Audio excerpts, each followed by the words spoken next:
ஒரே நிமிஷத்துல வீடியோ எடுத்து போடுறாங்க, எல்லாருமே வீடியோ எடுத்து போடுறாங்க. நாங்க என்ன பண்ண ஊத்துற கொடுத்துட்டு உட்காந்துருக்கோம் இங்க. சொல்லிட்டாங்க மயக்கம் போட்டு உடம்பு சரியில்லாம இருந்தனாலதான் செத்து போயிட்டாரு அப்படின்னு.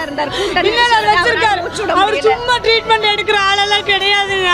சும்மா ட்ரீட்மெண்ட் வியாபாரம் எதுக்கு கூட்டிட்டு போறோம் கூட நல்ல வீடியோ எடுத்து போட்டோ எடுத்து எல்லாமே எங்க கூட நல்லா இருந்தவர் நின்று செத்து போயிட்டாரு. எங்களுக்கு எப்படி இருக்கும்? இங்க கண்டிப்பா மருத்துவ வசதி இருந்தா காப்பாத்திட்டு இருக்கலாம். மருத்துவ வசதி இல்ல, வசதி இல்ல. இதுக்கு 100 ரூபாய் கொடுத்து போனவளுக்கு இந்த நிலைமைனா ஃப்ரீ டிக்கெட் போனவளுக்கு என்ன